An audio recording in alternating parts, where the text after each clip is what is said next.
Returning back to it here with Rojo from the city of Pomona at 3P Studio. Back at it again. Yeah, man. Here we go. We still have more interviews to drop. We recorded a lot of stuff in this summer so far. Like, it's been the most we've ever recorded. Honestly, it feels together. like the most we've ever. Like a lot. But you know what? It's a great thing. It keeps us going. It keeps us in tune. Yeah, I can't believe how many people we have coming on, man. And we even have some pretty good guests. And thanks to all those guests that have been coming on. And especially, we want to thank our last interview. A huge thank you to our last guest, who's a premier photographer and our manager. Go figure. We interviewed our manager. That's how we do it. Renee, the Poet King Rodriguez. Big love to you, man. Thank you so much for coming in the hot seat, dude. We appreciate it. And because of him, we got our logo now. That's right. We got new logos, so we're changing our image. And we got the slaps coming out. And we got stickers coming out. Slaps. And we got shirts. You want to call them slaps because like there's some street shit, like, you know, on graffiti. I mean, I feel that I'm not even tripping. Okay, I'm not tripping on it. I mean, big shout out, Renee, though, man. Thanks for coming up on the podcast. We do appreciate everything that you do for us.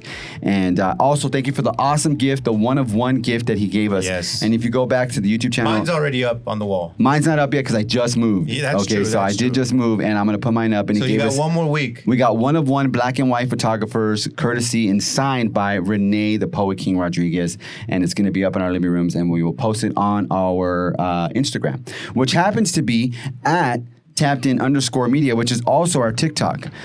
So head on over there and give us a follow and give us a couple likes. And sir. I think, you know, and by the way, to all future guests, we love gifts. So bring it on. You know, it's cool. Also, thanks to our sponsors of the show, Cafe Del Cid. Go to delcidcoffee.com, delcidcoffee.com. Use promo code tapped_in_media to get your discount for this amazing coffee right here. And we want to send a special shout out to Hersony, who is our first sponsor and who went through a crazy surgery. There's a bunch of information on our YouTube channel. We're sending her good health and continue that speedy recovery. I almost got that right. You almost got that right. Also, a huge shout out to our partnership with 3P Studio and Annie Q, which we said right at the beginning. SoCal Service Corps is brought to you by them, and they help us provide this amazing studio that we get to do our precious little pod in, right? Yes, sir. And I'm not going to stop there because we got to keep going. And our latest sponsor to the newest edition is Javier, owner of Taco Bout Good. Although he didn't provide us with burritos this time. Not this time. But I didn't go seeking them either. So that's right. But you do got to go try his tacos and burritos right there in Upland. That guy goes off, man. And my favorite taco is the keto shrimp taco because, you know, when I'm on my diet. The shrimp queso is a queso shrimp taco. Yeah. Damn, that's good. It is delicious. And Rojo's favorite, of course, Upland Nutrition. You gotta go there, man. Why do you give me the blank stare like I'm crazy? Hey, by the way, they are gonna have a glow. They are gonna have a glow in the dark run. So I think I saw that. Yeah, you should go. I'm gonna go. I might do that. I could do a 5K with you, but I can't get more than that. Let's do a 5K. Let's do it. Let's join them. I mean, that is one of our sponsors. Yeah, that is that. We should go out there and represent, right? That'd be cool. Glow run. We got to do it. I'm okay with that though. And it's in Upland, so yeah. So let's not keep our guests any longer because I know we tend to do that. Right, we tend to be blowhards on that. So let's keep it going. But big shout out to our sponsors. We really do appreciate you guys continuing to sponsor the show, and you know, we're gonna keep it up from there. Mm-hmm. Tapping in with us today is a gentleman who faced tough challenges early on, including time behind bars. But instead of letting that define him, he used that time to grow. Since getting out, he's been all about giving back, working on community projects both locally and internationally, diving into photography, and now creating a web app to help others coming out of the system. That's pretty cool. Let's give it up for Emiliano Lopez. Yes, sir. Come on in, Emiliano. Have a seat, brother. Welcome, man. Welcome. Yeah, man. You're gonna. I don't know. You probably missed the crowd interaction that we had on here, bro. We had a huge audience just for you, bro.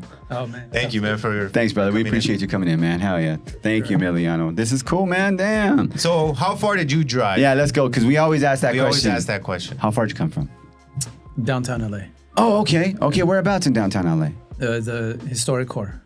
Oh, okay, damn. You right there in the heart of it. Like right That's by cool. Pershing Square. Right there by the last bookshop. Or was it? Down the street from the last bookshop. The last bookshop, You're with where all the action is. Oh, yeah. It's cracking right there. It is. I bet you it was cracking during the riots and stuff too, right? You know what? I was out of town.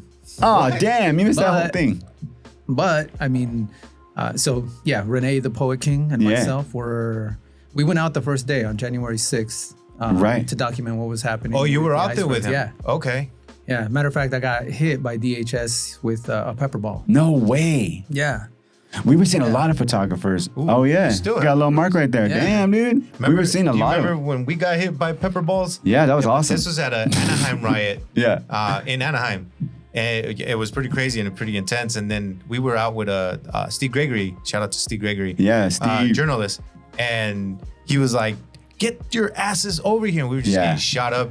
And even though we had our vest that said Press vest, yeah. press vest, we were still getting shot Didn't up. matter, dude. It didn't. Press vest doesn't. That don't mean nothing. Nah, it's not like at all. it's like cool vest, man. I could have did that at Amazon and put like a put a tag on it and been call it a day, right? Right. It's like yeah, man. Well, that sucks that you got hit out there. That's crazy though. I mean, yeah, I wasn't expecting it, but I also wasn't expecting that much like violence Craziness. and interaction Yeah. from like law enforcement. That's It intense. was wild. Yeah, no doubt. It was wild. I mean, I can imagine. I mean, and you live like right there in the heart of it all, right there by Pershing. It kind of went down right there, huh?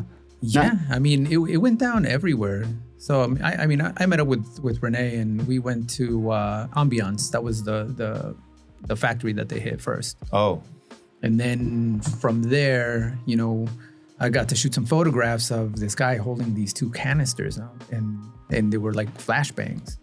Oh, like really? The legit, yeah. And I took a photograph of that, and I was like, man, why are they using this on like people? Like For real? yeah, like folks are working Yeah. unarmed.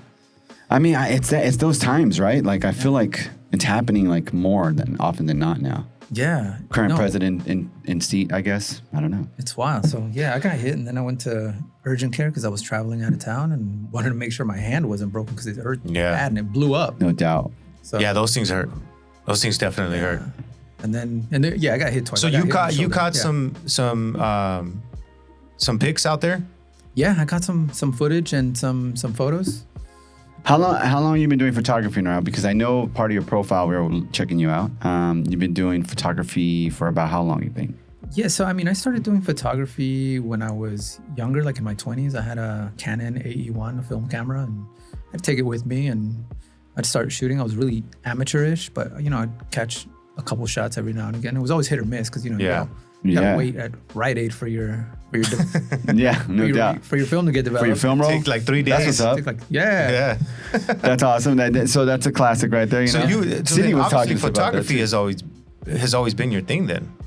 Yeah, I mean, it was just a way to I just love photos, and I really like the way people caught like just this second or this split second in time, and it always fascinated me. I think one of like the biggest turning points in my life was watching what was unfolding in Tiananmen Square when I was a little kid. Oh, I got you.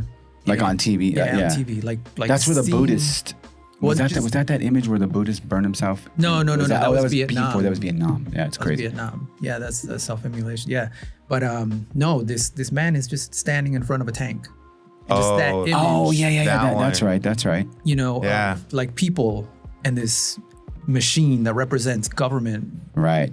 Like That was just like that's authoritarian. Yeah, that really spoke to me. When I was a kid, and I was just like, man, I always wondered what happened to that person because like TV cut out. Right. That's crazy, man. Speaking of kid, so you're from LA, right? You grew up in LA. Native? Yeah, I was born and raised in North Hollywood. Oh, okay. Okay. No. Yeah. That's what's up. I mean, that's like a total local right there. All your life then. So you're from the San Fernando Valley. Yeah, I'm from the San Fernando Valley. The other valley. That's what we call it. The other valley. Yeah, we're from the We're SGV. from the SGV. Yeah. We always do that too. We're like, okay, all right, we get it. We can't help ourselves.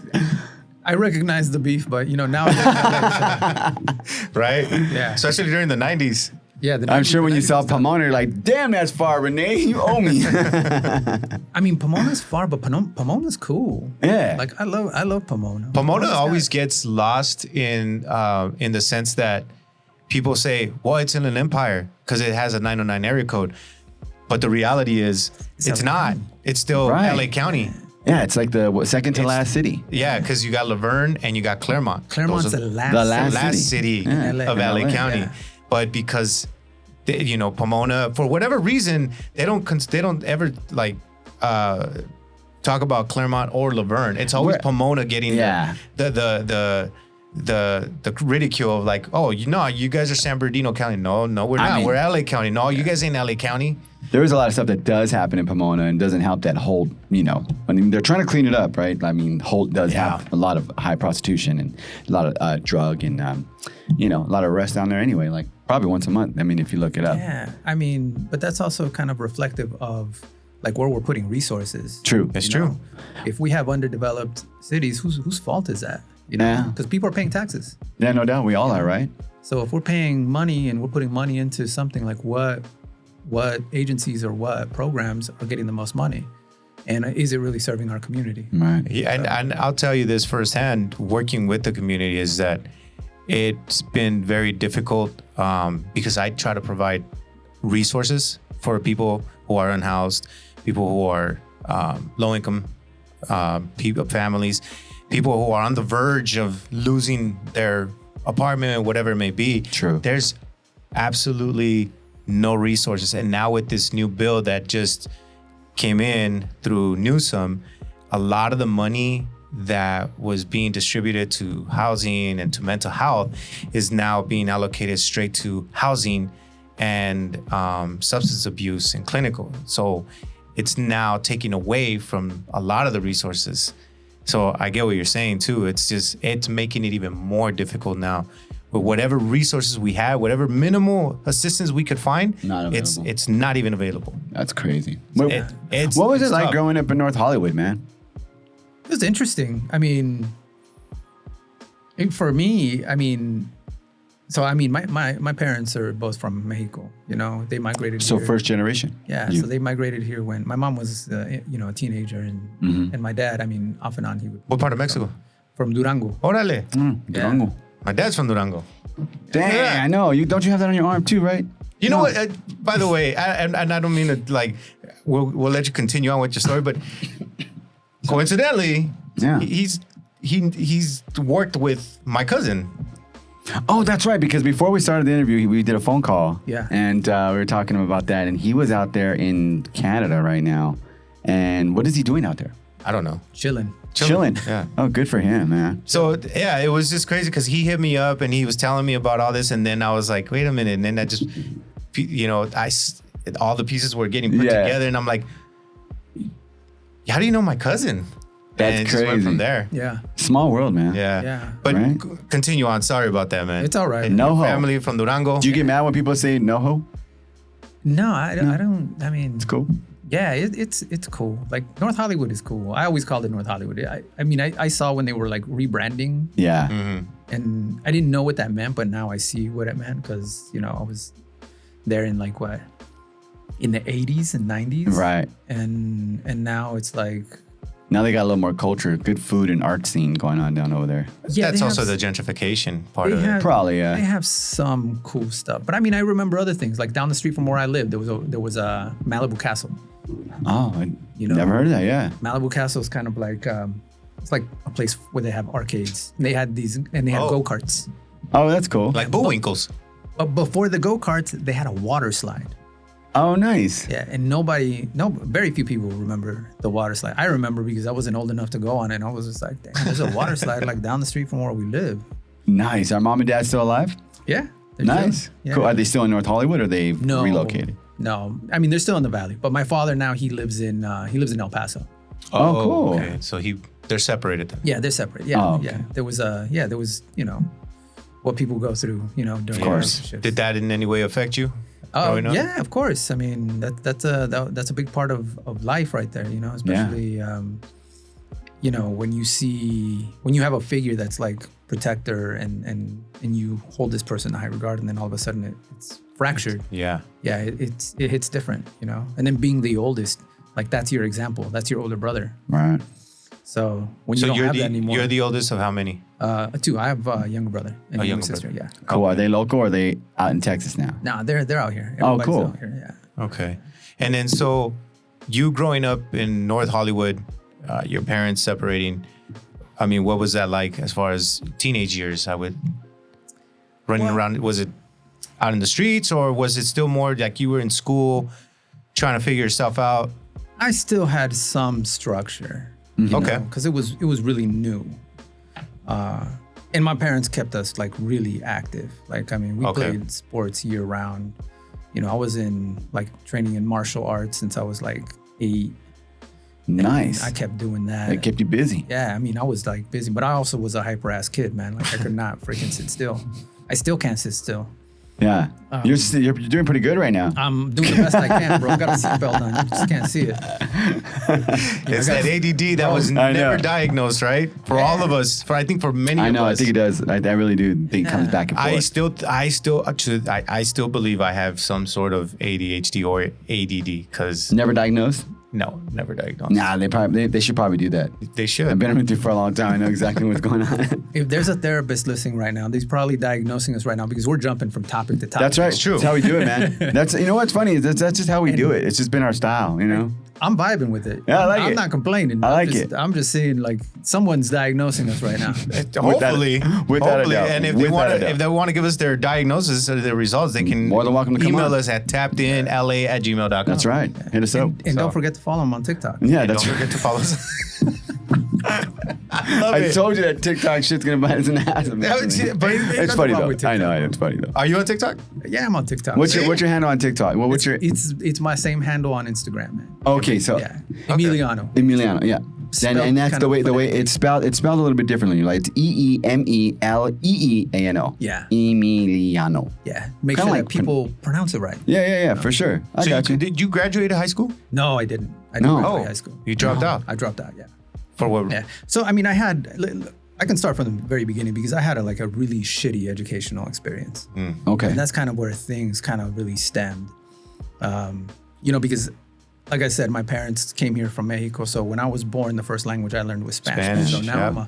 I'm a Same here. Chicano speaking Spanish and then assimilating to like a school where there's, you know, other Chicanos, but they're like multi-generation in the United States. So they speak Right. English and they, you know, can navigate effortlessly.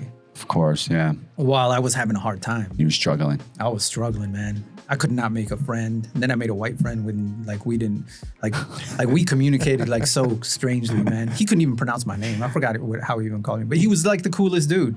That's awesome. Are you guys friends now? No. I lost touch with him.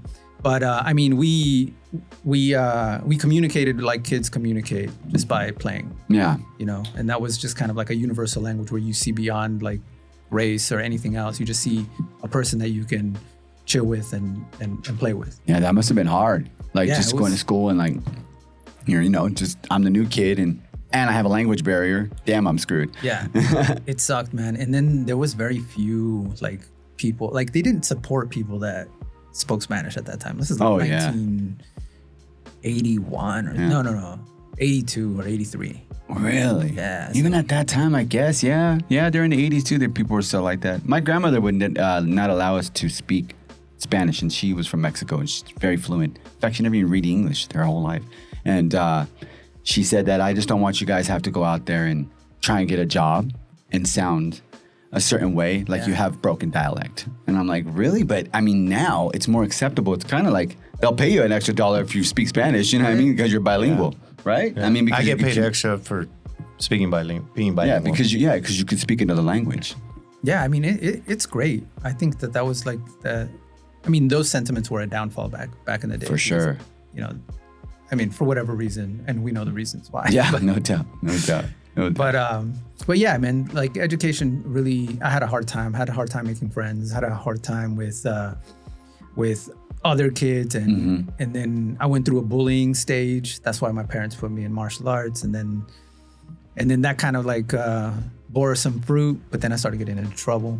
Yeah, that was going to be my next question: is what kind of trouble you were getting into? Because when I did look up Project Protocol, which we'll talk a little bit more later on, it's referencing to like reforming and helping reforming former prisoners. So, what kind of trouble did you get into that led into you serving a prison sentence? Yeah, so that's not kind of. I mean, my educational experience, yeah, like it was bad, but I think it was mainly the reasons why like I would cope when I was a young adult or a teenager. You know, I used alcohol to cope. There was other things that like transpired within childhood, you know, that are a little messy to talk about, but also impacted me in ways that were different. You know, a lot of stuff around. I mean, the 90s were really tough. I lost my best friend to gun violence. Oh, wow. You know, I lost countless people to violence. Yeah. And that kind of like really shaped like how I was walking. So yeah, I dropped out of school because I just didn't feel like school was serving me at the time. Mm-hmm. And I started just working. So Making money and hustling. So you just got into the workforce then. I got into the work. I worked at like a machine shop. You know, I worked at stores. At what age? I was 16, 17? Oh, dang. Wow. Yeah, you were going for man. He's like, I gotta make this money. I can't make this school thing. Yeah, but even making that money, like working at a machine shop, man, like the clock felt like it was going backwards. Oh yeah, I'm sure. Long day, you know, like just like What was it, like 10-hour days? No, man, it was like 4 hours. That felt like 10 hours. It was just working there part-time. He's like, this part sucks. That thing sucked, bro. Yeah, it was terrible. Damn, man. Yeah, I mean, working at that age, I couldn't imagine being in a machine shop. I was working at a video store on a drive-through dairy, you know, at 16. Like, you know, like, and those are like common, I guess. Well, teenager I jobs. remember, my cousin Saul, his dad, when they took guardianship of me, he was like, well, you need to work. So I remember him, he used to work at this furniture factory where they did furniture, but they had this mechanic who worked in the back. I think he was Dominican or Puerto Rican or whatever he was, but he worked as a mechanic. And I was there like at 4 a.m, 5 a.m. I had no idea what the hell I'm doing there. I'm 16 and I'm trying to learn how to put together a whole motor. Like none of it made sense to me. I'm like, I have no knowledge of this. Right. But at 5 a.m., when you say long ass hours, that was long ass hours from 5 a.m. all the way to like 3, 4 in the afternoon. That's and then the drive home. Oh, And yeah. they're doing it almost You're every day. grinding it out. Yeah, dude. I was. Damn, man. So I Yeah. understand where you're coming from on working early on and working a shitty ass job. Oh man, I do a paper route. That's how I started at 14 years old on my bike, chased by a couple of dogs, would scream my ass off down the street in the city of La Puente. It sucked. Oh, you know, yeah. but I mean, you start to hustle somewhere, right? I mean, Yeah, I mean, the hustle's real. yeah, it is, man. It If you're really born is. and raised out here, you know you're hustling. Yeah, you got to get your money up, man. That's especially out here, you know, like it's so many people out here, you know, like, and it's so expensive still, right? Like, Even more so now. Yeah. oh yeah, for sure. Are you still, so you from North Hollywood, LA, did you go anywhere else in between? I mean, was it always just been LA and never lived anywhere else? Always No, been LA? yeah. I mean, I lived in LA, and then so when I started getting my act together, I started going to school, and then I worked at Best Buy, and I Oh, okay. you know, I met this dude who became a good friend of mine, and he taught me how to like work on computers. So like I don't know, I think I was 21. You know, I learned to build my own computer. So I made my own PC, and then I was just like really like good at it. And I was Awesome. just like learning so much. So Yeah. I quit Best Buy where I met him, and then from there I worked at a .com, and I worked in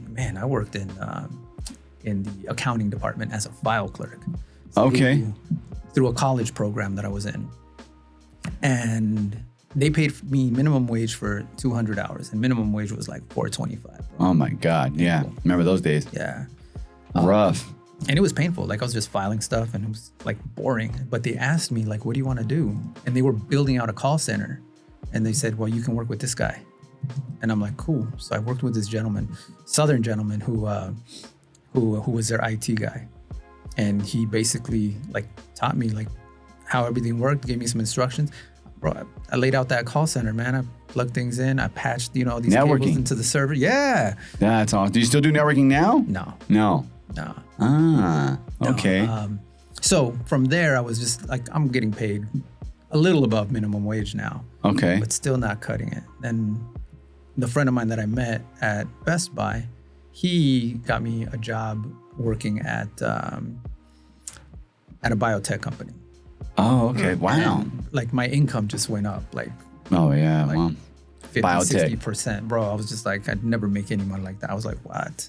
And at what age was this again? I was 22, 23. Oh, that's young. yeah, no doubt. And in the, early 90s? No, this is 2000. Oh, this is already. 2000. Yeah, this is like 2001. Yeah, and then so I worked there. I worked in Thousand Oaks at a biotech company, and then from there, I wanted to make more money, and I was like, man, I'm pretty good at this. So I got another job in Santa Barbara. So I ended up moving to Santa Barbara, where I worked there. Wow. Yeah, but just making more money than I've ever made before, which is not even a lot of money, like considering what it is now. Kind of went to my head, and that's kind of where like problems started to occur, where I started drinking a lot and stuff, and I started driving under the influences, and ultimately that's kind of like what led to my prison sentence. That I got a felony DUI. So you're making all this money, right? And you're starting to get, let it get to your head, like you were saying, right? What led you down the wrong path to where trouble started to occur? Like, I started making bad decisions because I have all this money. Was it the money, or was it just, how did it come about? It wasn't the money. I mean, because people make money all the time. Right. People are making boatloads of money right now. That's right. A lot of time on your hands. It was me. No, I was hustling, man. I was just, like, Wi-Fi just came out, bro. People were asking me to like set up their Wi-Fi at their crib and stuff, and it's like, oh, you were taking that? Yeah, bro. I was like, I was hustling. I was working 9 to 5, and then I was like Side side hustling. So I'm like, damn, like I'm doing cool stuff, and it's like people need this, and then people trust me, and for me that was a big thing. Like I always felt like nobody even trusted me before, or even thought that my ideas were even good. So there was a lot of like imposter syndrome. But when I started to feel confident that I had good ideas and that I was capable, and I started making money and people were reaching out, I felt indestructible. Yeah. Like nobody could touch me. Yeah. I had the world in my, Yeah, it's in my hands. And with alcohol is so socially acceptable. Yeah. That no doubt. You don't think that you're doing something wrong.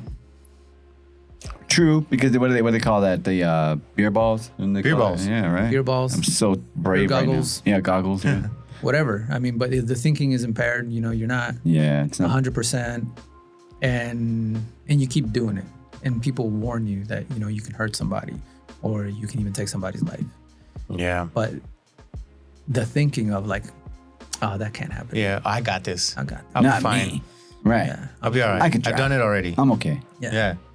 But no, it doesn't work out that way. No, it does not. It's actually the complete opposite. Yeah. And it sucks when it smacks you right in the face. Yeah. Because it is a rude awakening. A DUI and going to jail, that's a rude awakening. Oh yeah. But when you wake up chained to a gurney and then you find out that you took somebody's life, it's a whole different ballgame. Is that what led to that path of you serving your prison sentence? Yeah.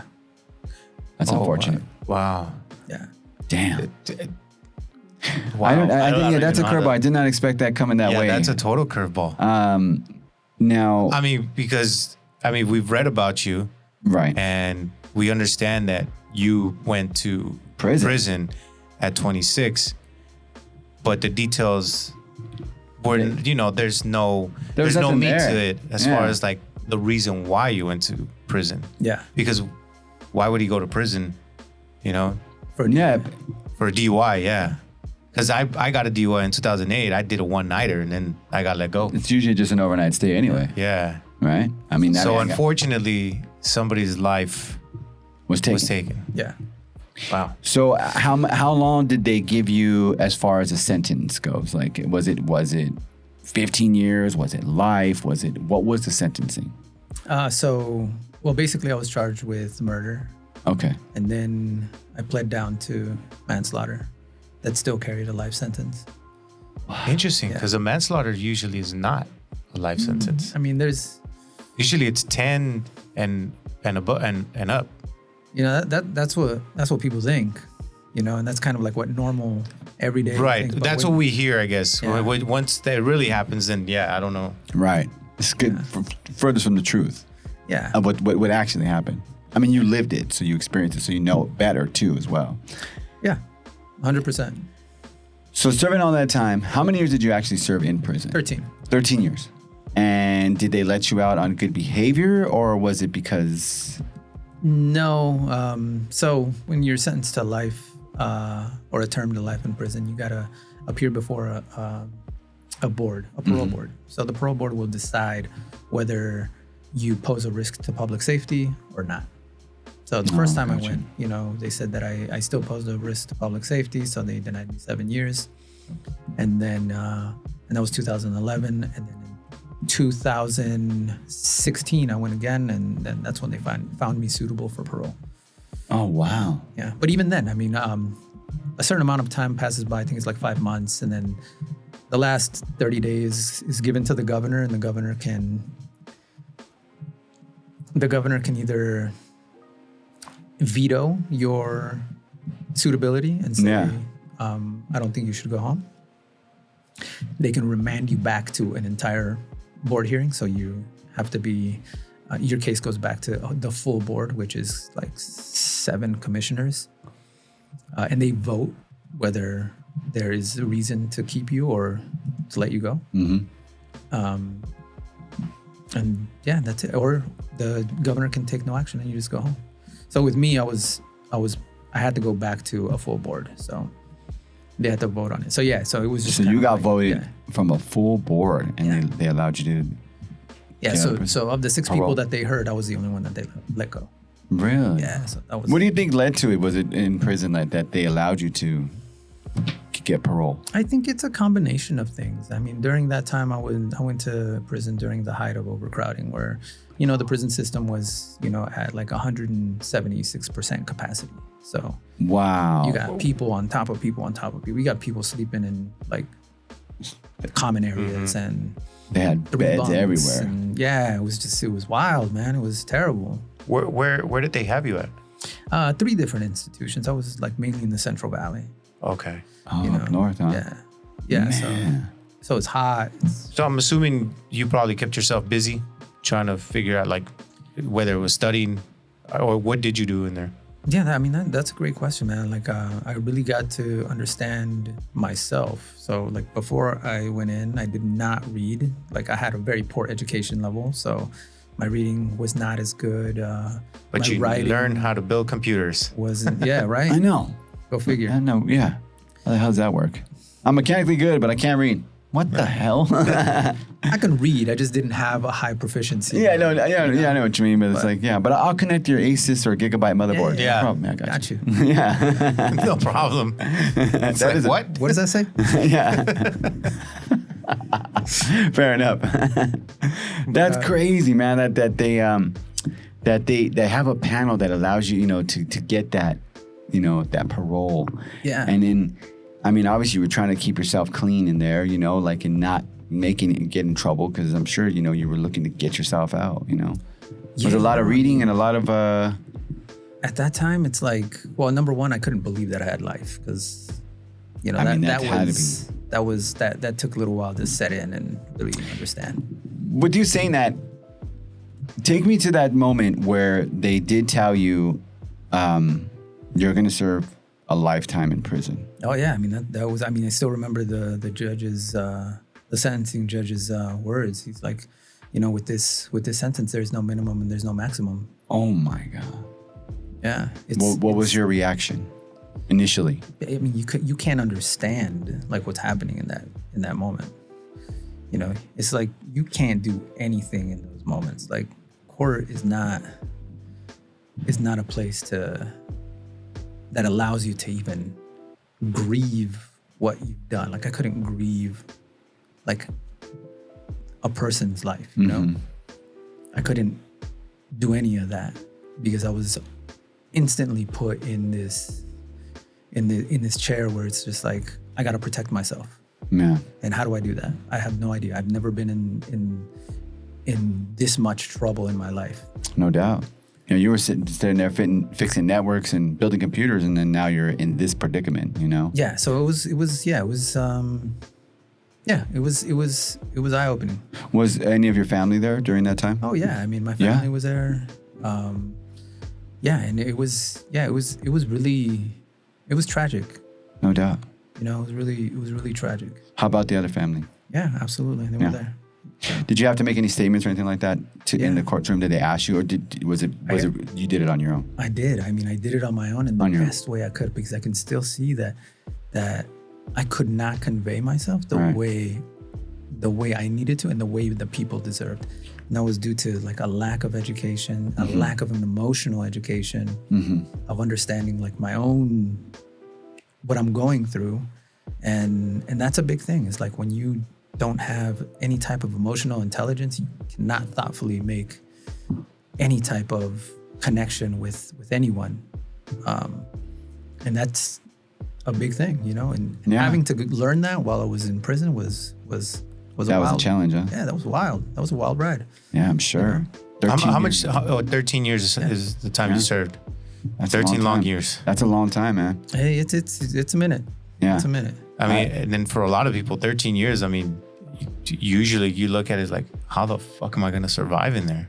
Well, I mean, you don't really know because it's right. It's all new. The sentence is indeterminate. Yeah. So you know, it could have been 7 years. So, but it also could have been 20 years. Yeah. You know, there's people in there that, you know, have 7 to life and they're still in there like 30 years later. Wow. Yeah. That's intense, man. And it's just because of the way the sentencing is structured. And then, so you're in jail and you're trying to figure out how to get to the parole board and make this right for yourself because you've already been denied before, right? And then you finally got approved for your parole, right? And then you get out, right? And, you know, of course you serve this long, lengthy service prison sentence. And then you're realizing that everybody out here now in this lifestyle, right? So much has changed for you, you know, over a decade, right? And you realize there's no way to rehab somebody like yourself who has just experienced this long sentencing. So you come up with this project protocol. Yeah, it wasn't quite like that. I mean, it's that. I wish it was like that. Come out like, I got an idea. I got this, guys. Check this out. But no. I mean, when I came home and I had to do a program. I had to do 6 months at a residential treatment center. Oh, okay. And then figuring out that system was a challenge. So as soon as I figured out how to get out of the treatment center to do stuff, I started leaving, and basically I enrolled in school. I was going to LA Trade Tech. I was taking some graphic design classes. Oh, cool. It's like, you know, a month out, and I'm like, fuck, let's go to school. That's cool. And yeah, I started going to school at LA Trade Tech. Started walking over there, and then on other days when I didn't have class, I would wander around downtown and check things out, and like everything was just like so different. What year was this again when you got released? It's 2016.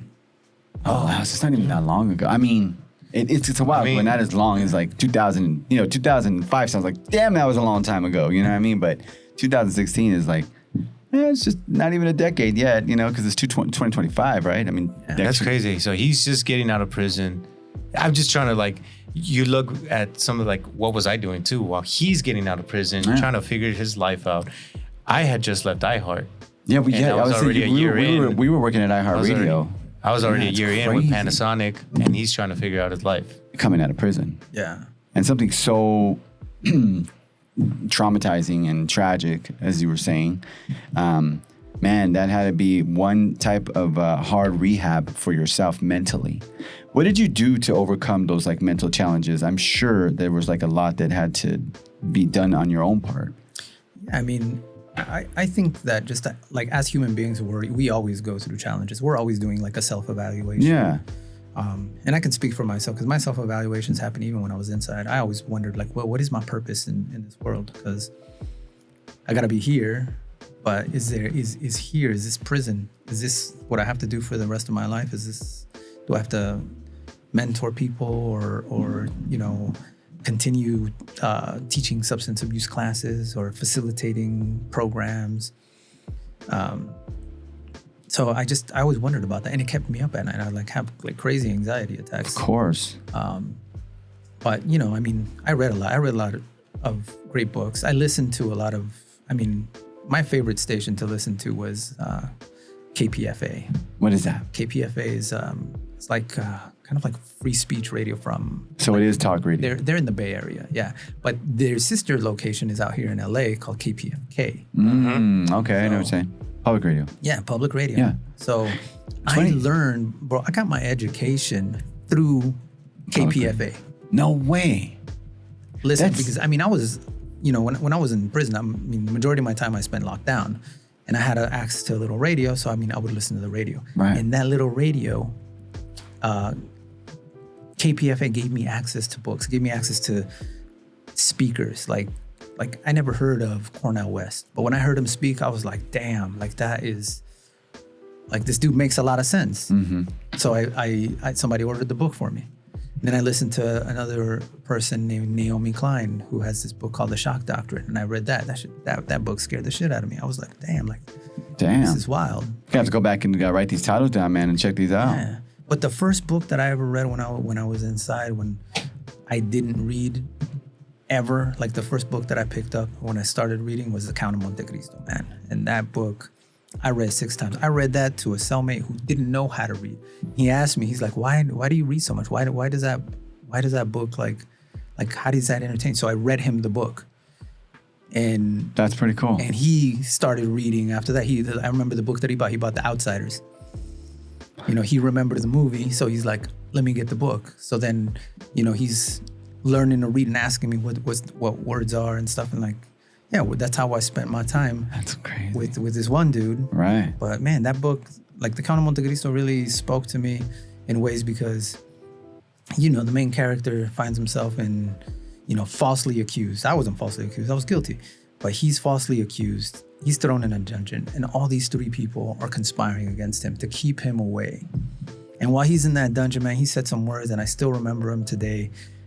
Because when he felt hopeless, and it reminded me of how I'm hopeless at that current moment. Right. And he was talking about, he said, for the happy man, prayer's but a jumble of words until tragedy teaches him the sublime language to which he speaks to his creator. That's intense, man. And Bro, that's that something blew that my you mind. felt, right? I mean, Oh, yeah, you know that moment, you knew that line. That wasn't even verbatim. I'm pretty sure that was right out of the. Yeah, that is verbatim. Right out- out That's a of the great book. memory, page. by the way, too. No doubt. I can't Yeah. remember a lot of things. Yeah, For the it is life pretty of me. good. Yeah, No, that's I read that book so many times. the Count of Monte Cristo, Yeah. huh? That's interesting. I have to put So, that one up. Sorry. Have you, since getting out, have you remained sober? Yeah, I'm gonna have 21 years sober.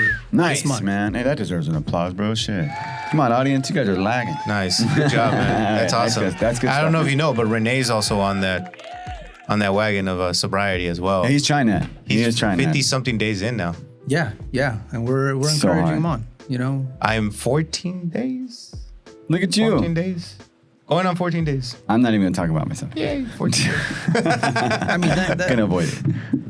you start seeing changes in yourself. I mean, to each his own. We're all True. on our own journeys, Mm-hmm. and we'll eventually come to a conclusion where something's not serving us. Yeah. So if it's not serving you, don't do it. Yeah. It's funny that you talked about how having a radio in your cell taught you so much. I have a cousin, and he served a long time. Rojo was actually at a sentencing with me when we went down to the federal courthouse, and he was there for a sentencing. And he told me, because we both worked in talk radio for, over 10 years? Over 13 15? years. My God, we worked in talk radio for many years. And shout out KFI, KLAC. And he told me that you work with Rush Limbaugh? And I'm like, so random. I'm like, yeah. I was like, you like that guy? He's like, yeah, like a prison phone call, right? And he's like, yeah, I love that guy. I love listening to him. I'm like, what? Because I'm like, he's such a diehard Republican and this and that. And I'm like, and I just wasn't into it. And he goes, you know what, Primo? He goes, I listen to a lot of talk radio. He's all because it's either reading radio or drawing. He's like, and then, and you're playing some cards and the games get a little after a while, after so long. And he was there for 12 years, Northern California as well. And he goes, and I would just listen to these guys and then would like open up to like new worlds because it was something from the outside world. I would read other books, just from what I heard by reference. They interview authors and I'm like, oh, let me go see about his book. And then my question to him was, so how's the technology in there though? He's all, it sucks. Would you say it's still like that now? Like, I mean, there's nothing to do. Like, you're a computer guy, right? There's nothing like computers that you built, I'm sure. You know, I mean, when I was inside, like I had a TV.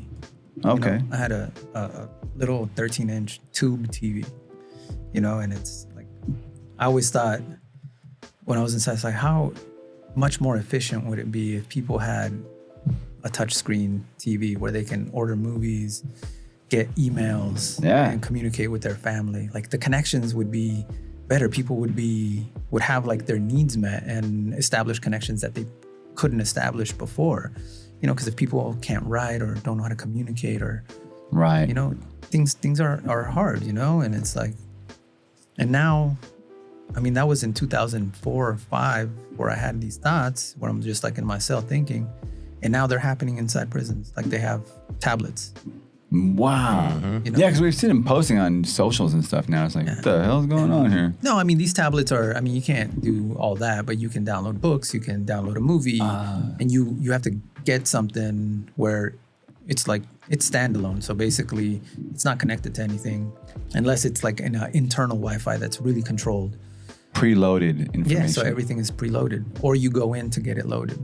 I mean, that's how it was when I before I left. There was tablets for people that were going to school. Like I got to use them. They're like janky tablets. Yeah, they're like see-through and shit. They're like, yeah, send them to the prisons, man. That sucks too, because it's supposed to be a rehab place, like a reform, right, location to get the criminals reformed, right?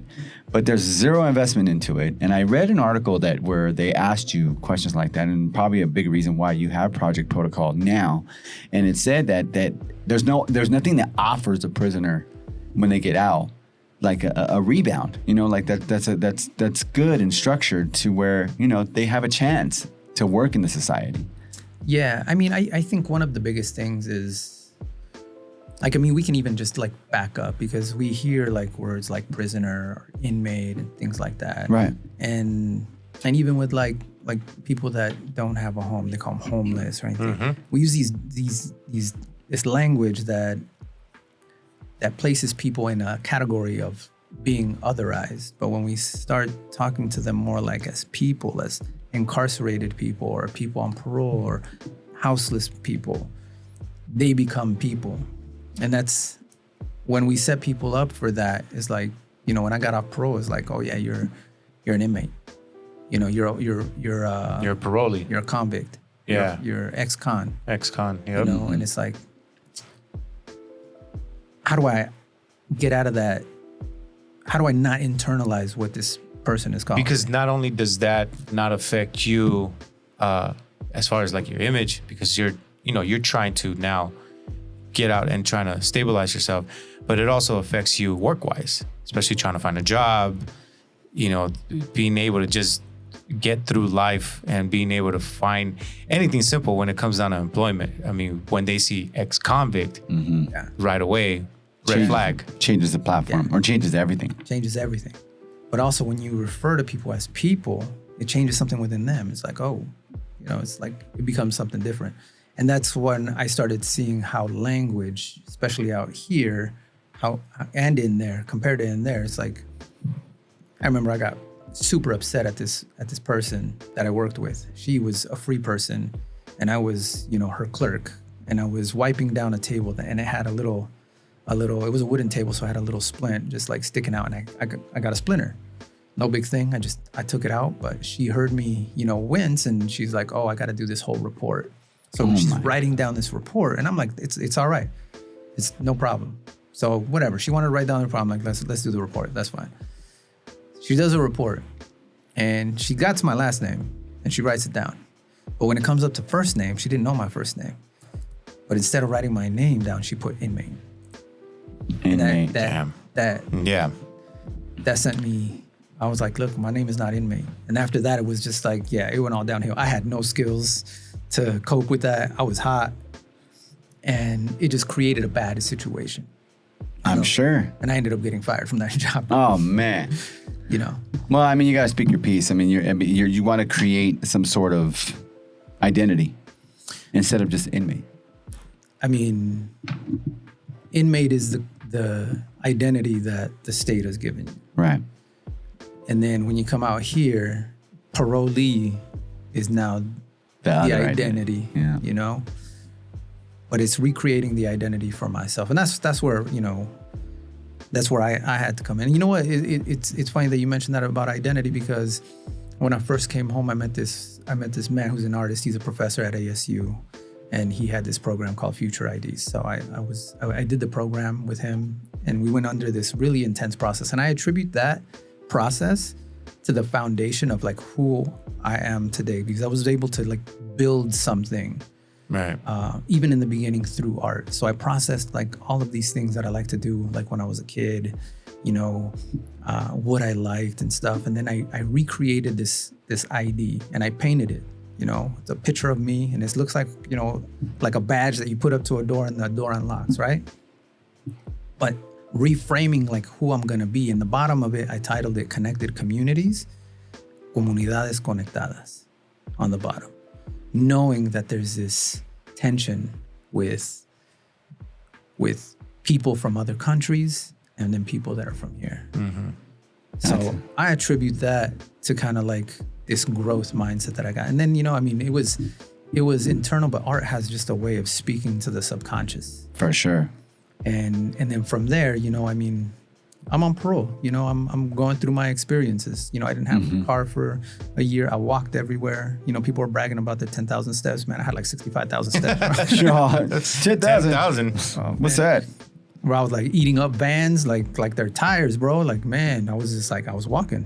And Yeah, I was no doubt. exploring, man. I loved it, man. I used to hang out at the public library because I didn't know where else to go. Just read. Yeah. And you know what? I got a little sad sometimes too, because I'm like, I have no friends. Yeah. I know You're alone. people, but I don't have friends. I don't have friends. You know, Yeah. so like reestablishing that, and then just looking at people. So how did you find yourself getting into community work? So I started getting into community when, well, first off, I had to figure out kind of like what community I belonged to. Right, coming out. Yeah. Yeah, So- that makes sense. You know, it's like, yeah, because I was hanging out in the public library with like no direction. You know, when I checked into parole only told me the ways that I can go back into prison, but they didn't say what I can do to stay out of prison. That's interesting. It was pretty interesting, but at that time I was just like, yeah, parole was a pipeline to reincarceration. And Terrible. so when I started looking into, oh, you know what? I was invited to a Christmas party. And I'm like, yeah, I'll go. You know, it was with this organization that was right by the library.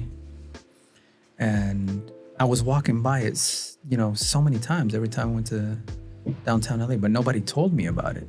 So I was just like, so now that we go to this Christmas party, I'm like, there's a community of people just like me that come out, and they're called the Anti-Recidivism Coalition. So I'm like, yeah, I wanna become like, how do I come here? So I applied to be a member, and you know, the person that took me, he's a good friend of mine now, and he's in law school. Okay, yeah. And yeah, he you know, I did the whole 9 yards that I had to become a member, like volunteer and stuff like that. And yeah, I got involved. So then I started, you know, just learning things. They had programs there, you know, they had computers, you know, they had Macs. I never used a Mac in my life, but I was just like, You're all PC based, huh? yeah, it was all PC based. Yeah. But I mean, I'm also coming out of incarceration that, you know, no access to anything. And a Mac is like, what the hell? Yeah. Yeah. You're like, Apple, what? Apple, really? Like, Yeah. Like my brother gave me a phone when I came home, and I'm like, man, I didn't even know how to turn it on. That's crazy. You know, because the last phone I had was a flip phone. It was a Oh, yeah. Motorola Razor. Oh, man. And Yeah, I remember it just those. had it. I was about to say, was it a singular wireless? Oh, you know. It was singular. Yeah, there you go. wires, you know? The QWERTY pad all up on the numbers, and you know. Yeah, you had a little toggle, and color screens just came out. Oh, yeah. So I was just Yeah. like, you know, I was excited. I was like, this is dope, you know. Yeah, hell yeah. You're like, And then I get this phone that just does so much. I was like, I don't even know how to use this. you know, I thing. could run the what? I could play on my playlist. I could do what on this? I can surf the web, like all of it, man. It's all right there. This little computer in your pocket. It's the little things that you got when you came out, right? Because I remember I picked up my cousin after his term, and he was looking at a billboard. We just got in LA, you know, and then we're driving in, and he looked at a billboard. He goes, "What the fuck?" And I'm like, "What? You all right?" He's all, that billboard just changed and it's changing again. I'm like, we're sitting in traffic. I'm all, oh yeah, they got digital billboards now. He's all, are you serious? Like, then people pay for that? Like, it's just right there on the freeway, just like right there. I go, you're gonna see a gang of them. He had to go to Orange County to do his time down there for the his rehab. Okay. And I take him to that house, and he goes, dude, I never even thought about that. Like, even when I'm listening to like the radio or reading things or watching TV, you don't think about those things. But then when you see it, and you're like, what the hell is that? That move, that actually changed him. He was like, he couldn't get over it. And then we went to like this, to go have a burrito, a breakfast burrito. That's what he was like. I want a breakfast burrito from a charboil place, from the hood, you know what I mean? Like Chris's Burgers, we grew up in Bassin and Puente, so Chris's Burgers was like a normal thing for us. He's like, I want a freaking breakfast burrito. I was like, all right, man, I know where we go. I don't really know Orange County very well, but we went, and he was just blown away by how everything was just so different and how to assimilate or get back into, reentry life as they had put it, It's funny that you say these little things about the phone, and you're like, yeah. What is this, man? And like, that's your phone. And your brother got you that? Yeah, my brother got me a phone. That's cool. It was cool, yeah. That had to be an eye-opening experience. But I'm sure this is something that's being shown now in prisons, right? Where they've learned how to work with laptops. Yeah, PCs. I mean, like I said, man, there's tons of programs out right now. Now. Yeah, now. Does Project Protocol, so now going into programs and stuff like that, because, I mean, tell us a little bit about what Project Protocol is, because we have read about what you do at Project Protocol. But you tell us from your perspective of what Project Protocol will do. So basically Project Protocol is an online platform for people on parole where they can rate their parole officer, they can search for resources, they can go to our community hub to get like news, updates, and anything happening in reentry, and also learn that their voting rights have been restored as of 2020. So, oh wow! Yeah, so people on parole, they can vote now. Can vote. Before that was that was completely out of the question. Yeah. So before 2020, no, people, you had to wait until you were done with parole. Interesting. I did not know that. No, same here. And is this only in California, or is it? No, only in California. Actually, there's some other states. I forgot what other states allow people on parole to vote. But yeah, in California, people can vote. I do like how you're making employees of the state accountable for how they, work with parolees and get them back into, normal day-to-day life, I mean, accountability is a byproduct of what we do. Mainly, the reason why Project Protocol exists is because of my experiences while on parole. I was about to ask that. So, when I was navigating parole, number one, I had like 8 or 9 different parole officers. All of them have a different way of doing things. Mm-hmm. Some are cool, some are strict. Strictly business. Some don't give a fuck. Don't care. Yeah. They just come visit you. They want to make sure that you test clean and that's it. And then others make life really hard for you. Mm-hmm. Oh, okay. So there was one person in particular that made life impossible for me. And this is during a time like I'm like already like 3 years out. I feel like I'm thriving. I'm not working a real job because I couldn't get a real job because of my background. So I'm working freelance, doing PA work, doing like live events, and I'm working on shows, man, and I'm working with people that I've never worked with before or even ever thought about working in these spaces. Like on movie sets or film TV, sets, film commercials. Wait, so you did some even PA? live events. Yeah, like a production assistant. Yeah. So are you an IATSE member? A what? An IATSE? No, I wasn't part of the union. Okay. I'm like, damn, that's pretty cool. Like, like being an IATSE member, and that's intense, man. Yeah. Wow. Because, I mean, that makes sense, though. Like, you do that to be a PA. It was like, you do a lot of hard work when you're a PA, man. It's tough. Mm-hmm. Yeah. It's grunt work. Yeah. Like, I mean, they tell you straight up. Like, because I've been to several meetings like that, because I thought about during a career change.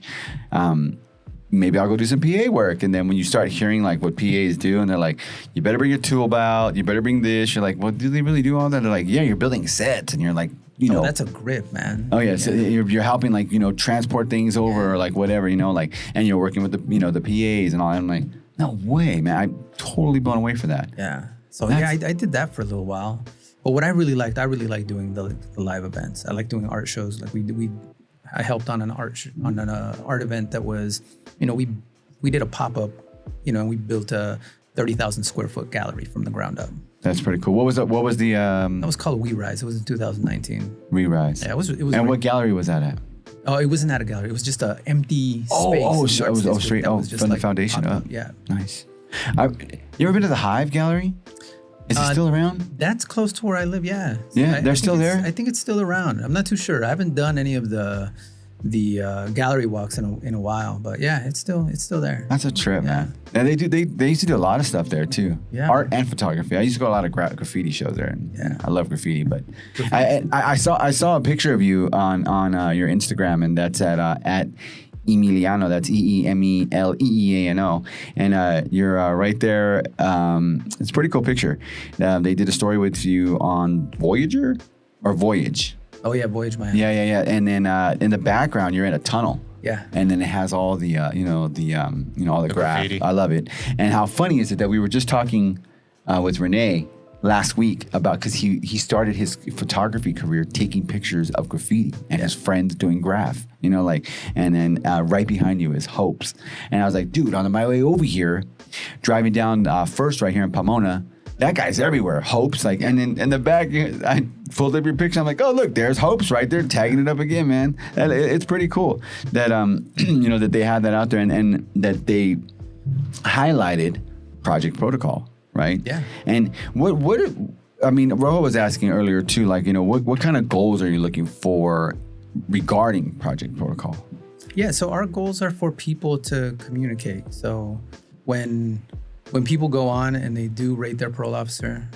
When you say rate, is it like a Yelp rating? like Yelp rating? Yeah, it's like rate my professor. Yeah. Really? Okay. Yeah. I didn't even know that they had that either. Yeah. I like that Rate though. my professor. That goes back to accountability, right? Interesting. Yeah. See, I mean, We're holding everyone accountable now. That's right. Yeah, man, you get paid Rate all my this. podcast. Yo, you get paid all this money. I mean, you can look at your metrics and you can see what the ratings are there. That's Well, I true. mean, yeah, and we're okay, you know. You know? we I could be mean, better. Still but, climbing. Yeah, you know, but it says I love something. it. It says something, right? Because you can learn from what you Totally. see, right? If you don't know what people are saying or how they're engaging with your content, how are you going to know what you need to change? Exactly. Same thing goes here. Like, and I'm thinking about it from the people that I support, which is people who are on parole. Mm-hmm. It's like the system knows everything about an individual. You know, from the moment that they're arrested to the moment that they're released. You know, they know, you know, age, where they're gonna live, how many brothers and sisters they got, you know, where they're gonna go, what, you know, they know everything. But when a person comes out, they know nothing about the parole officer that's supposed to guide them through this process of reentry. And I like that you have a little more. I guess what would be? I mean, I guess it would be transparent, like about who that person is, to try and, you know, get somebody going in these programs and get them right, you know, because they just served all this time, you know, in this rehab institution, which kind of doesn't always work out for people. People end up back in the institution. How does somebody from getting out prison find Project Protocol? How? I mean, we do outreach. So Okay. we'll be going into some. So you guys go into institutions. these prison systems? We haven't yet. We're gonna go. I'm gonna apply to go into one. Oh, okay. But mainly, all my outreach has been out in the community. But you know what we want to do is teach people that information is being captured about them from the moment that they're inside to the moment that they're outside. You know, but every time the PO comes to visit, they should, you know, rate what that experience is like. Because there's a lot of things that people need. You know, people may need, you know, Whatever, maybe financial assistance, a travel pass to go see family and connect with them. resume building, where are those programs, that sort of thing. Access to programs. Yeah. Like, where do I go for this? Or how can I get involved with this? Or is the person even available? Or do they even respect the individual? So all those things, so the ratings are under 4 criteria. And it's basically, when we did a survey and we did some focus groups, this is what people found that was most important, is that they believe that a parole officer should be helpful, caring, respectful, and available. And that's Okay. That's Pretty easy. that's pretty simple, right? Your job. You know, I mean, Like that's their job. yeah, I mean, but on the same token, there's also a lot of people that say, "Hey, my PO's supportive." So, I mean, this platform isn't just to complain and grab about things. We're also capturing how people are being successful because of the people that are guiding them through this program or connecting them with programs that will lead them to success. That's what we want to do. We're not saying that everybody's bad. We're just saying that everybody deserves a right to know who is this person that's going to guide them through this process. Because, you know, you may be my PO and we may not click. There may be something about me that you just don't like, or there's something, you know, and then let's talk about like the internal trauma of triggers, because you know somebody's case. So it's like you're looking at them. And if you have some inner thing about, you know, people, you're going to have a bias, you know. What you mean, like like a PDF? By that, I mean pedophile. Oh, I mean, yeah, with anyone. I mean, I'm just saying, like, there, you know, you'll have that bias as a. 100%. It's hard to deal with. I mean, you got to help this person now. 100%. You know, and you got to navigate him into. Those are the toughest cases, because I used to work housing people coming out, and those, you know, folks with those types of offenses they're the folks that wind up homeless because there's nobody that'll take them in. Do some of these POs read their ratings? I mean, we've only been out since 2024. Okay. So we launched. It's still a baby. Yeah, it's still a baby. Yeah. But we've been under research and development since 2020. Oh, okay. And we learned So a lot good of planning. valuable lessons. Yeah. Good planning. I mean, basically, we really wanted to make sure that we're releasing something that people will find safe in using. Projectprotocol.org, projectprotocol.org. They have resources on there, and I'm looking at the website too, and the Rate My PO stuff, and it is a trip, man. Like Raul Bautista, he got a 1 out of 5, and then Paul Heath got a 4.8 out of 5. What's some of the criteria that goes behind that, like trying to rate a PO?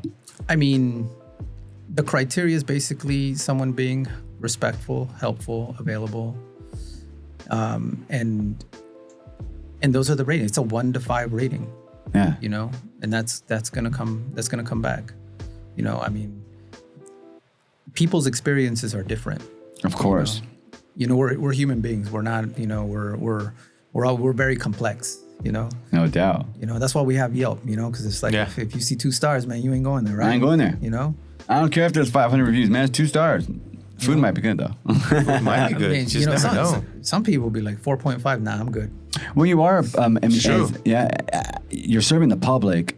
I mean, it's only right. I mean, I love the idea of putting people out there like that, because it's like, I mean, it goes back to like, can you do the job or not? You know, like, are you going to help somebody, you know, rehab and not try to send them that route that you were saying that we want to get you back into prison? Would you also say though that parole agents do have a difficult job in a sense, you know, trying to navigate and help some of these individuals? I mean, and I say this just because I don't know if you know this, but there was a PO that was killed by a parolee. Yeah. You know, so that's what I'm saying. Like, they do go into this field. It's dangerous because you just don't know. You know, and it sucks because you have somebody who's getting out of an institution where all they knew was violence or whatever it was, and to come out and try to get help, it's like, well, who the hell are you? And what do you mean you're trying to help me? And then not only that, it's like they see a badge. The first thing they think of, it's like, that person is against me. Well, they also see a gun. And they also see a gun. That too. And that doesn't help anybody with trust. I mean, these systems are very difficult to navigate. And undoubtedly that they have a difficult job. It is hard. But it's also hard coming out of this system and trying to find normalcy in a place where your sentence really isn't over every time you try to get a job or every time you try to get an apartment, you know? So yeah, it's hard. And it's more difficult when the system breeds desperation, because you see when people are desperate, they act out of character. But if we give people the things that they need, then people can thrive. Like those are the types of communities that we aim to make. That's true. I think there needs to be more collaborations, a lot more ties, and that's one of the things that I try to do here, because this is one of the communities that I work in, as well as Laverne and Claremont, through these 3 cities. But I also work outside of these 3 cities, and I try to do my best to try to like have that connection, but it's just so hard. It's like either they don't want to, or they choose who they want to, open up their doors to and collaborate with. And I'm just like, well, it's not fair, because I'm trying to help somebody out right now, somebody that's in dire need, whether it's an unhoused person or somebody who's about to lose their home. But how can we help them? And a lot of times it just falls in the gap. It's very frustrating, because then when that happens, guess what? That person that thought was going to get help now can't even count on you and doesn't trust you no more. And then there they go, wherever they end up going, not caring, not trusting in the system, not trusting in these resources. Yeah, no doubt. I mean, that's kind of like we see the systems. I mean, the budget for law enforcement is in the billions. It's outrageous. The budget for education is not that much. So when you start doing the math, it's like where the resources are going. The resources are going to making sure that there's a thriving prison population or a thriving jail system. That helps money and jobs, right? I mean, well, you have unions. You can't have these unions without police officers. You can't have these officers without people in jail. So there's a direct incentive. So, that's kind of like the weird space that we're in. But what if we had a space where everyone had their basic needs met? That's pretty awesome. Yeah, that would be the ideal way. If people had access to healthcare, access to education. A lot of people talk about Norway and the model in Norway, which I've seen that, where you have murderers, and they have them in these like really nice little like hut houses right by a lake, I believe too, and they live together, and they're cooking. The knives aren't chained up; they're cooking right then and there. But it's a rehabilitation, and it's worked.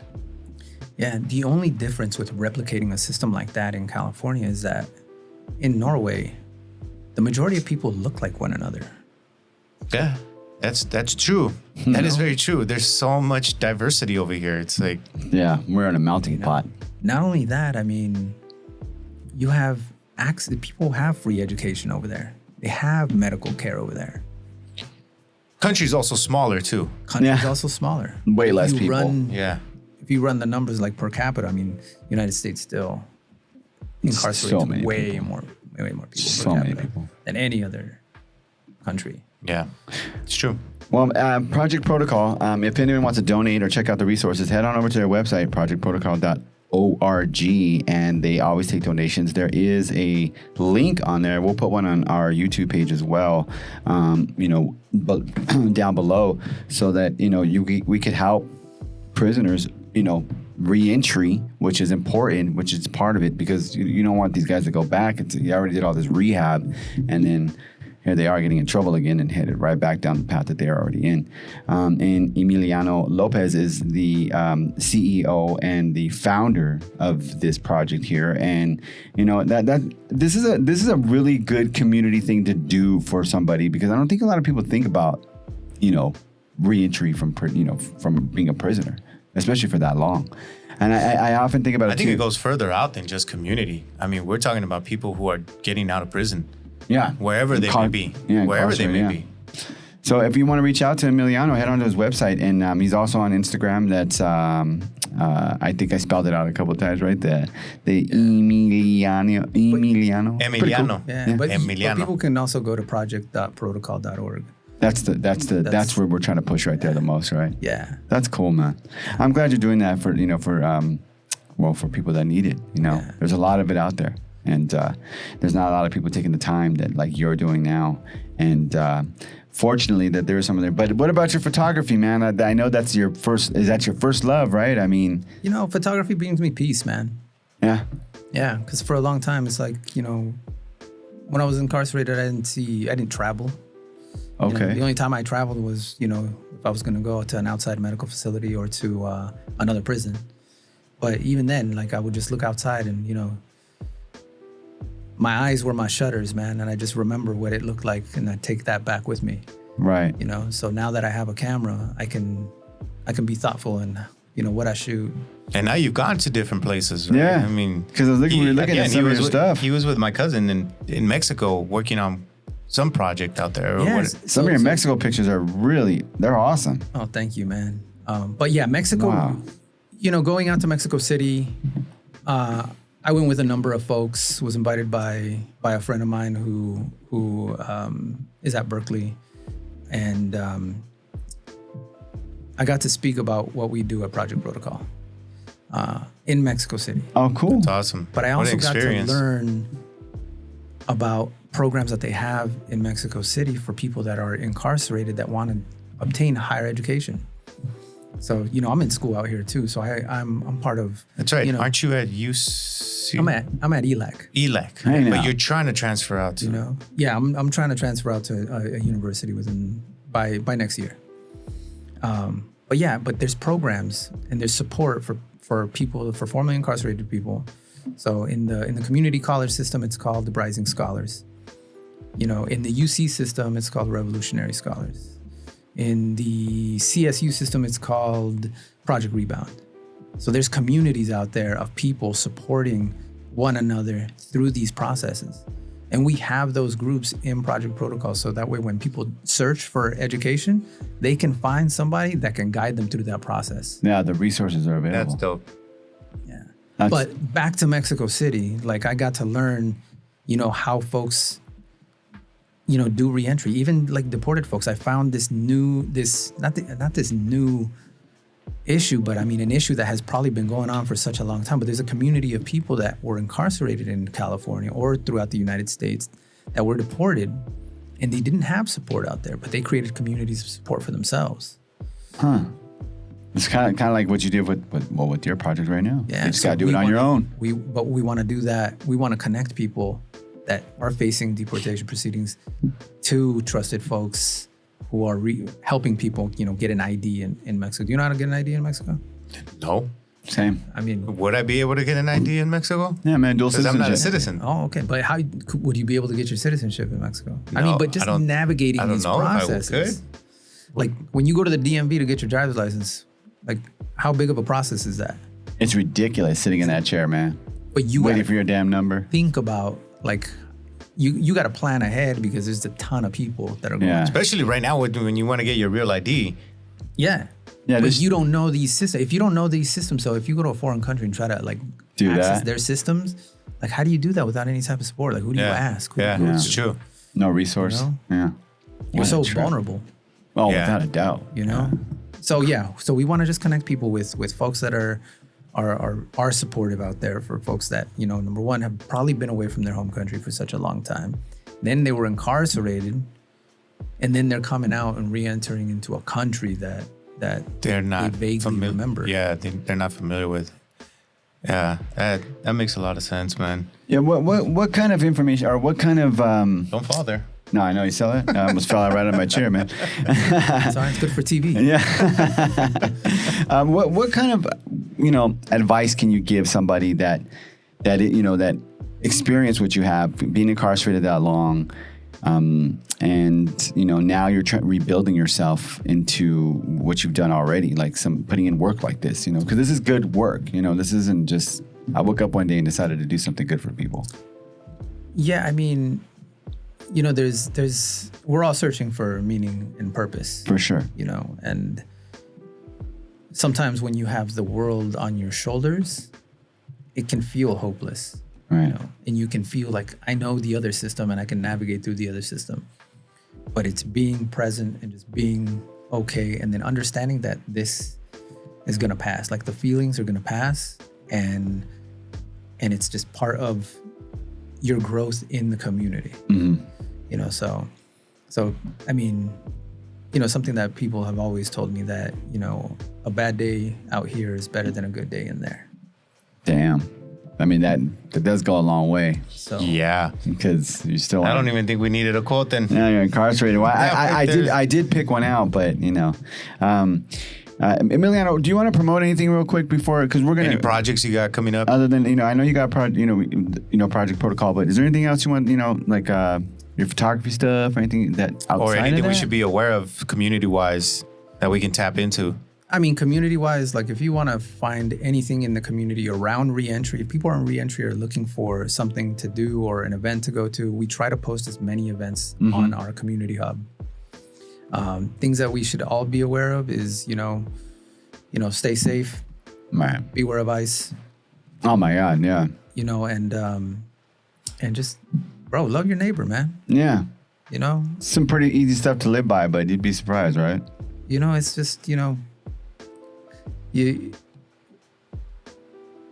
life is hard right now, man. You know, for a lot of people, and right now is like the time that we need to support each other, because we're seeing that, you know, the rules that we're supposed to live by are being disobeyed by others.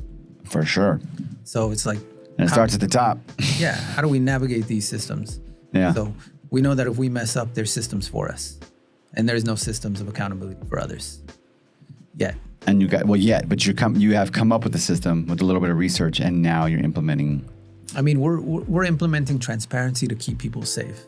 I like it. I think if people have information, they are better equipped to enter into a relationship with somebody that they don't know based off of the experiences that they can read off of the Rate My PO. Nice. I like it, man. Projectprotocol.org is where you can go ahead and check out all of Emiliano's resources, and he's also available on Instagram. We'll be sure to list that in the description below. And man, thanks for coming out, man. We really appreciate it. Like that was a long way downtown LA. Yeah. I said this earlier before we started recording, but I'm going to say it again.